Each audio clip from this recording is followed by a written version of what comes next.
शांति। आज हम सुनेंगे 25 जून 1970 की अव्यक्त मुरली। व्यक्त और अव्यक्त वतन की भाषा में अंतर। इस मुरली में बाबा हमें व्यक्त लोक में हम कैसी भाषा यूज़ करते हैं और अव्यक्त वतन की भाषा कैसी होती है, और अव्यक्त वतन की भाषा के नज़दीक हम पहुँचें, उस साइलेंस के टचिंग को कैच करें, उसके लिए अव्यक्त स्थिति बनाने का क्या पुरुषार्थ होना चाहिए वो हमारे सामने रख रहे हैं। तो व्यक्त लोक में रहते अव्यक्त वतन की भाषा को जान सकते हो। अव्यक्त वतन की भाषा कौन सी होती है? कभी अव्यक्त वतन की भाषा सुनी है? अभी तो अव्यक्त से व्यक्त लोक के निवासियों के लिए अव्यक्त आधार ले व्यक्त देश की रीति माफिक बोलना पड़ता है। बाबा कह रहे हैं मुझे भी, मैं जो संपूर्ण अव्यक्त हूँ, मैं जो साइलेंस का सागर हूँ, शांति का सागर हूँ, मुझे भी आपको उस दुनिया में ले जाने के लिए खुद बोल का आधार, भाषा का आधार लेना पड़ता है। वहाँ अव्यक्त वतन में तो एक सेकंड में बहुत रहस्य स्पष्ट हो जाते हैं। यहाँ आपकी दुनिया में तो बहुत बोलने के बाद स्पष्ट होता है। ये है फ़र्क व्यक्त भाषा और अव्यक्त बाप दादा के इशारों से।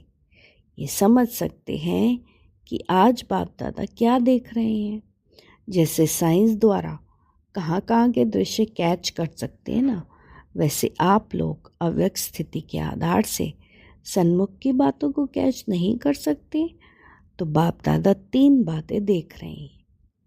यही देख रहे हैं कि हर एक कहाँ तक चेकर बने हैं और चेकर के साथ मेकर कहाँ तक बने हैं, और फिर मेकर के बाद रूलर कहाँ तक बने। ये 3 बातें बाबा बच्चों की चेक कर रहे हैं कि बच्चे अपने चेकर कितने बने हैं और फिर लॉ मेकर कितने बने हैं स्वप्रति, और फिर अपने लिए ही रूलर कितने बने हैं, सेल्फ रूल उनका कितना आया है। जितना जो चेकर होगा उतना मेकर बन सकता है, और जितना मेकर होगा उतना फिर रूलर भी बनेगा। तो इस समय आप लॉ मेकर भी हो, न्यू वर्ल्ड मेकर भी हो, पीस मेकर भी हो, लेकिन मेकर के साथ चेकर ज़रूर बनना है। विशेष क्या चेक करना है? यही चेक करना है कि एडल्ट्रेशन और करप्शन कितनी है। अपने स्वराज्य में, अपनी राजधानी में देखो कितनी एडल्ट्रेशन और करप्शन चल रही है। जैसे उस गवर्नमेंट में एडल्ट्रेशन और करप्शन करने वाले जो हैं, उन्हों के पास चेकर बनकर जाओ। तो पहले तो हमें अपनी चेकिंग करनी है कि मेरी इस राजधानी में कितनी करप्शन हो रही है, कहाँ कहाँ मन मुझे धोखा दे रहा है, कहाँ कहाँ ये कर्मेंद्रियाँ मुझे धोखा दे रही हैं, कहाँ कहाँ ये चलायमान हो रही है, मुझे धोखा देकर मेरा नुकसान करें। क्योंकि करप्शन में यही होता है, धोखा देते हैं और नुकसान होता है, और अडल्ट्रेशन से भी नुकसान होता है। और जैसे वहाँ पे फूड की एडल्ट्रेशन होती है, माना फूड में कुछ ना कुछ मिक्स कर देते हैं गलत, ऐसे बाबा हमें कहते हैं अपनी आप चेकिंग करो, आपके संकल्पों का भोजन किस प्रकार है, कहीं एडल्ट्रेटेड तो नहीं है, कहीं दूसरे लो लेवल के थॉट्स तो नहीं चल रहे।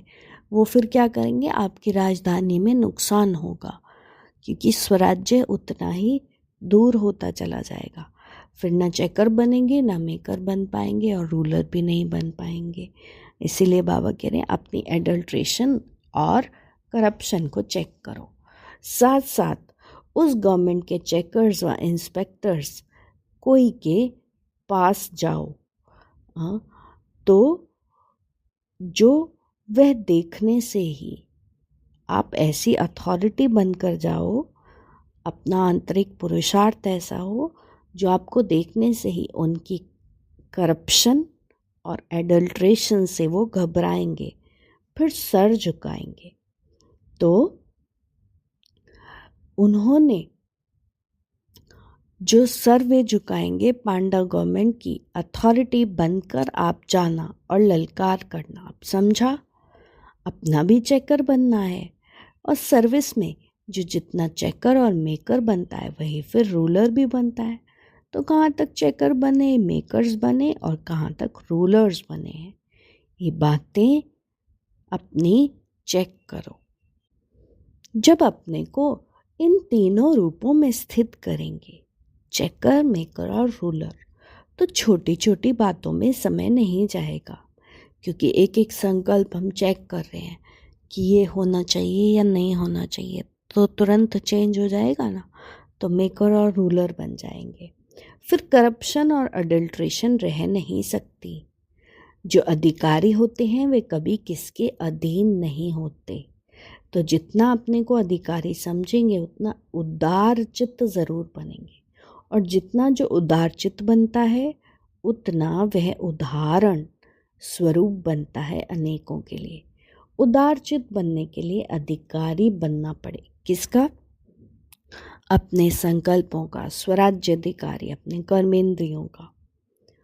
अधिकारी का अर्थ ही है अधिकार सदैव याद रहे, तो फिर उदाहरण स्वरूप बनेंगे। समझा?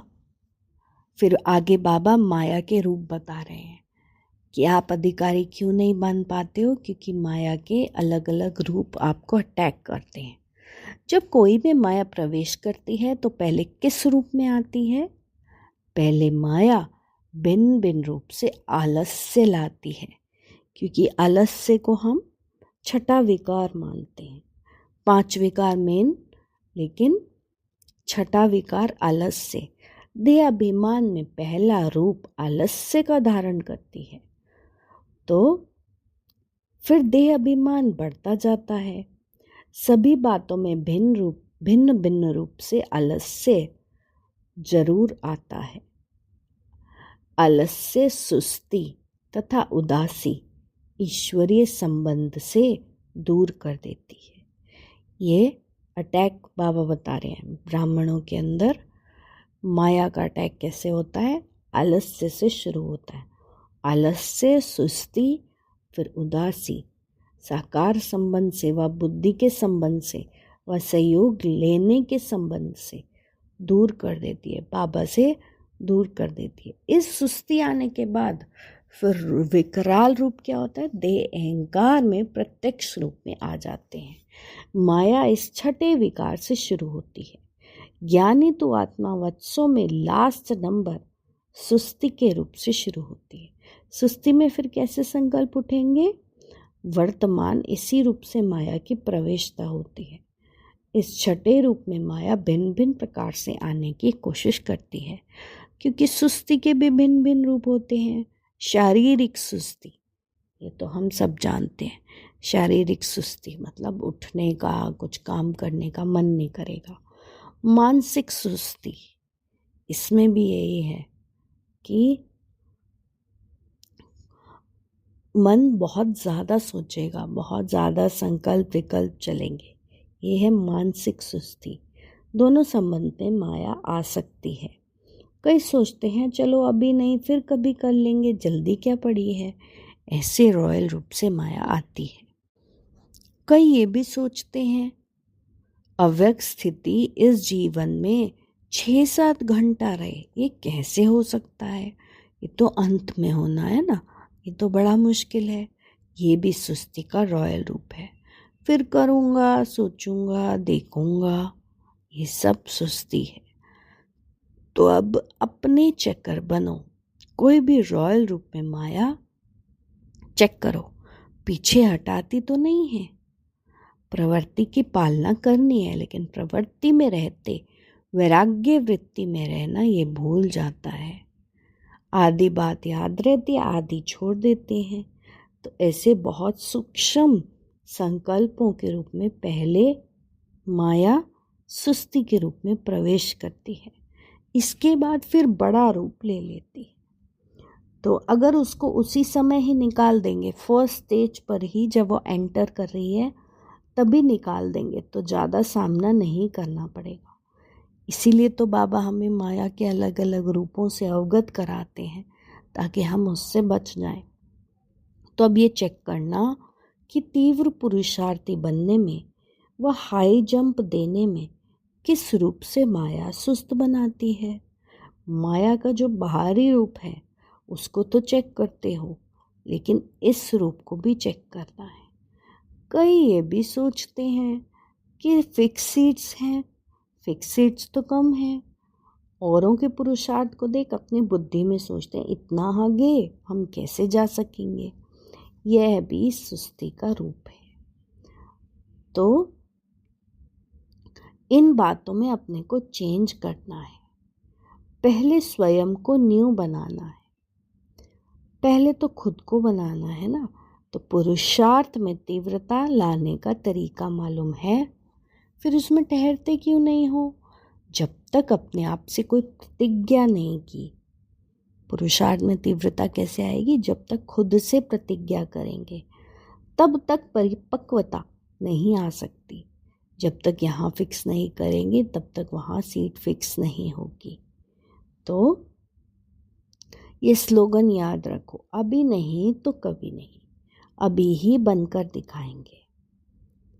हाँ, तो जितना प्रतिज्ञा करेंगे उतनी परिपक्वता व हिम्मत आएगी, फिर बाप दादा का सहयोग भी मिलेगा। तो आप पुराने हो ना, इसलिए आपको समझा रहे हैं।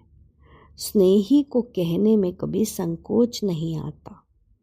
सभी सोचते हैं बाबा बड़ा आवाज़ क्यों नहीं करते, लेकिन बहुत समय के संस्कार से अव्यक्त रूप से व्यक्त में आते हैं ना, तो आवाज़ से बोलना जैसे अच्छा नहीं लगता। समझा। बाप दादा बुद्धि की ड्रिल कराने आते हैं, जिससे परखने और दूरंदेशी बनने की क्वालिफिकेशन इमर्ज रूप में आ जाए, क्योंकि आगे चलकर ऐसी सर्विस होगी। तो ये बुद्धि के ड्रिल से बुद्धि शक्तिशाली होगी। जितना बुद्धि शक्तिशाली होगी उतना स्वस्थिति, सेल्फ रूल, हाँ, उतना पावरफुल, स्वराज्य उतना ही पावरफुल होता जाएगा। तो अभी ये सबूत देना है। अच्छा, ओम शांति।